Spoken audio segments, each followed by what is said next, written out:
This is Dr. Grande.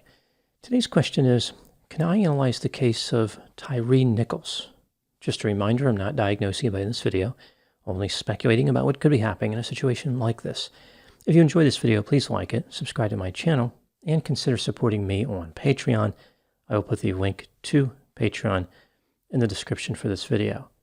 First, I'll look at the background of this case, move to the timeline of the alleged crime, then offer my analysis. Tyre Nichols was born in Sacramento, California on June 5, 1993.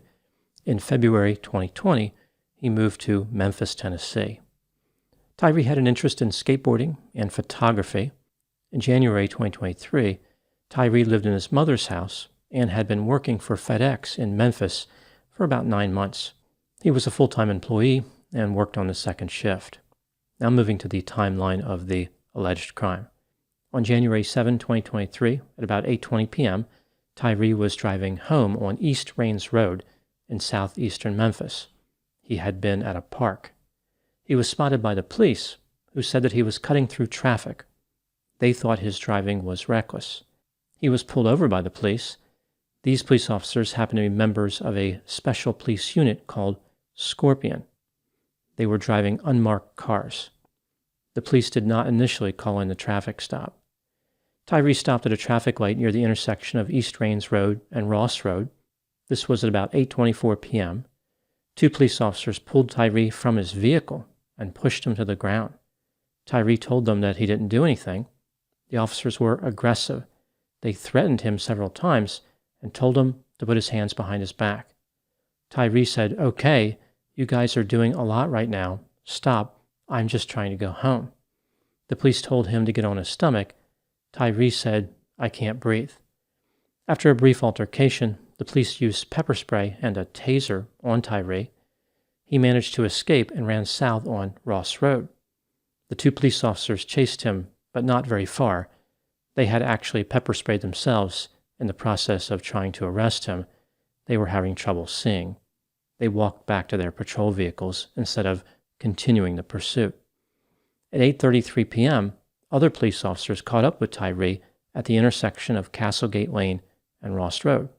They pushed him to the pavement about a half mile from where the traffic stop took place. Tyre's mother's residence was nearby.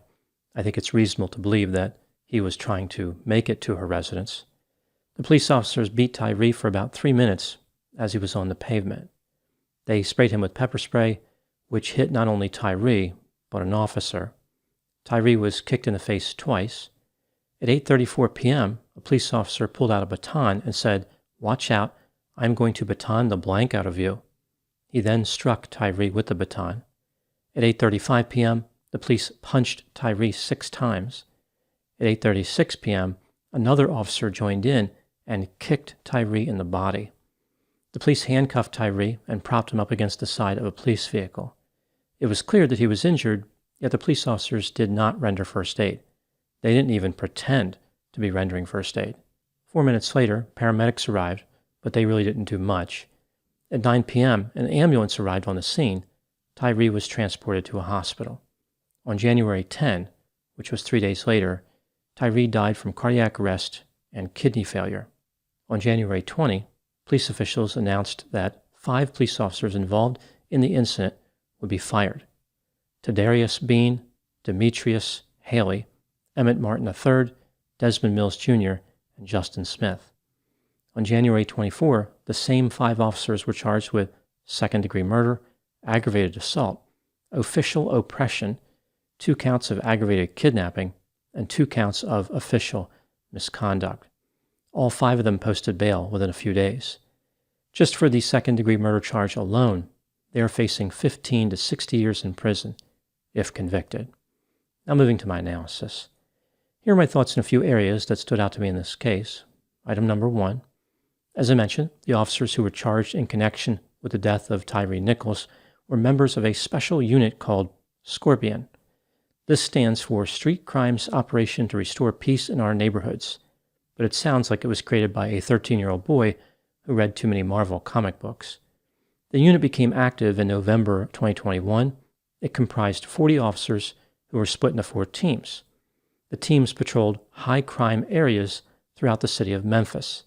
Their patrol areas were determined based on the quantity of 911 calls. The unit was mostly in place to stop auto theft, drug crimes, and gang activity. I find it curious that one of the objectives of Scorpion was to be highly visible to the public, yet they mostly drove unmarked vehicles. The problem with the special unit designed in this way is that it tends to attract officers who are looking for action. This is like a SWAT team that doesn't have to wait to be deployed. Rather, they are always looking for the most invigorating activity. Officers don't choose this type of assignment to have a relaxing night patrolling Memphis. This is about getting into fights, beating citizens with batons, punching and kicking them, tackling them to the ground, using tasers, and threatening people. These are ultimate tough guys looking to dominate anyone they encounter on the street. It amazes me that the officials in charge of law enforcement in Memphis would look at a tactical unit like this and think it was a good idea. It's like they have no understanding of the personality factors which drive officers into the most dangerous assignments. Item number 2. Two of the police officers involved in the alleged murder of Tyre Nichols claim that Tyree reached for their weapons, yet there is no evidence of this on any of the videos released to the public. There is also no evidence available supporting the claim that Tyree was involved in reckless driving. Tyree did appear to resist arrest after being pulled over, but it didn't look as though he was trying to strike the officers. He just wanted to get away. I think the question becomes, why did he want to escape? Maybe his plan was to escape as soon as he saw that he was being pulled over, but it's possible that he was responding to the extreme aggression of the police officers. Tyree should have simply stopped resisting, and he probably planned on fleeing from the beginning, but the behavior of the officers created doubt. They were too aggressive and put Tyree in fear for his life. In addition, the traffic stop did not appear to be valid in the first place. Item number 3. After mortally wounding Tyree and placing him up against a police vehicle, the members of the Scorpion unit stood around and talked for a while. They patted each other on the back and dazzled each other with stories about their bravery during this frightening encounter with a motorist who ran away from them. One officer said, quote, "I was hitting him with straight haymakers, dog," unquote. Another officer said, quote, "I jumped in, started rocking him," unquote. The officers celebrated their victory of beating an unarmed man. They appeared to be quite proud of themselves. This is something that is common with high sensation seekers, this period of celebration where they talk to each other about how exciting an incident was. Not all high sensation seeking behavior is illegal or immoral. For example, if a group of skydivers safely reaches the ground and they want to celebrate the jump, there's nothing wrong with having a conversation about how exhilarating that was. Most people in that situation would want to take a moment and reflect on their exciting experience.